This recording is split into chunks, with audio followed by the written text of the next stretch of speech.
Naissance d'une alliance. L'OTAN après la Seconde Guerre mondiale. Le monde sort dévasté de la Seconde Guerre mondiale. L'ombre de la guerre froide s'étend sur l'Europe. Face à la menace soviétique, les pays occidentaux cherchent un moyen de se protéger. Le 4 avril 1949, ils signent le traité de l'Atlantique Nord à Washington. L'organisation du traité de l'Atlantique Nord, OTAN, est née. Son objectif principal est clair, dissuader toute agression contre ses membres. L'idée est simple, une attaque contre un membre est une attaque contre tous. Ce principe de défense collective est au cœur de l'OTAN. La création de l'OTAN marque un tournant dans l'histoire. Elle divise l'Europe en deux blocs. D'un côté, les pays occidentaux, alliés des États-Unis. De l'autre, les pays du bloc de l'Est, sous l'influence de l'Union soviétique. L'OTAN est un symbole fort de la guerre froide. Pendant des décennies, l'OTAN va jouer un rôle crucial dans le maintien de la paix en Europe. Elle sert de rempart contre l'expansionnisme soviétique. L'organisation permet également de renforcer les liens entre les pays membres. Elle contribue à la stabilité et à la prospérité de l'Europe de l'Ouest. Le bouclier de l'Occident. Défense collective et gestion de crise. La mission première de l'OTAN est la défense collective de ses membres. L'article 5 du traité de Washington est clair. Une attaque armée contre un membre sera considérée comme une attaque contre tous. Cet engagement de solidarité est la pierre angulaire de l'Alliance. Il vise à dissuader toute agression potentielle. Au-delà de la défense collective, l'OTAN joue un rôle crucial dans la gestion de crise. Elle intervient dans des situations de conflit ou de crise humanitaire. L'objectif est de rétablir la paix et la sécurité. L'OTAN agit souvent en collaboration avec les Nations Unies ou d'autres organisations internationales. L'OTAN intervient également dans la lutte contre le terrorisme. Depuis les attentats du 11 septembre 2001, l'organisation a renforcé son engagement dans ce domaine. Elle mène des opérations de lutte contre le terrorisme en Afghanistan, en Irak et en Syrie.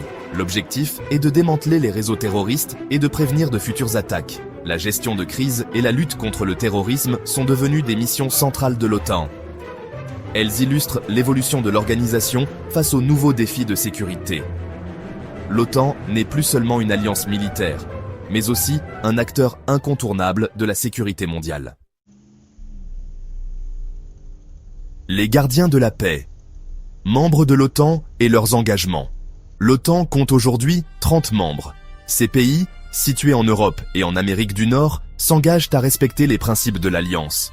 Ils contribuent à la défense collective et aux missions de l'OTAN.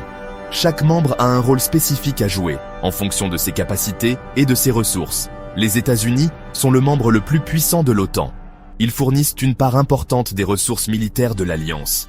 La France et le Royaume-Uni sont également des membres clés. Ils disposent d'armées modernes et participent activement aux opérations de l'OTAN. L'Allemagne, l'Italie, l'Espagne et la Turquie sont d'autres membres importants de l'OTAN. Ils contribuent à la défense de l'Europe et participent aux missions de l'Alliance. Les pays d'Europe centrale et orientale, comme la Pologne, la Roumanie et les pays baltes, ont rejoint l'OTAN après la chute du mur de Berlin. Leur adhésion témoigne de l'importance de l'OTAN pour la sécurité de l'Europe. Sur le front opération mémorable de l'OTAN. Depuis sa création, l'OTAN a mené de nombreuses opérations militaires et humanitaires.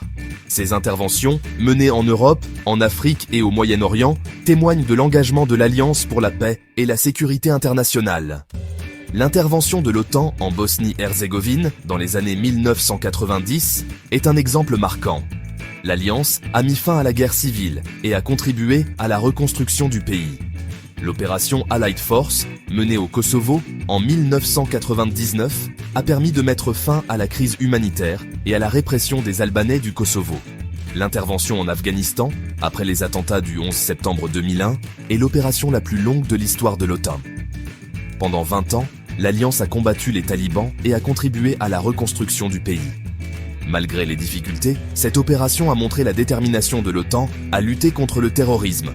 Ces exemples illustrent la diversité des interventions de l'OTAN. L'Alliance intervient dans des contextes variés, en utilisant une approche globale qui combine action militaire, diplomatie et aide humanitaire.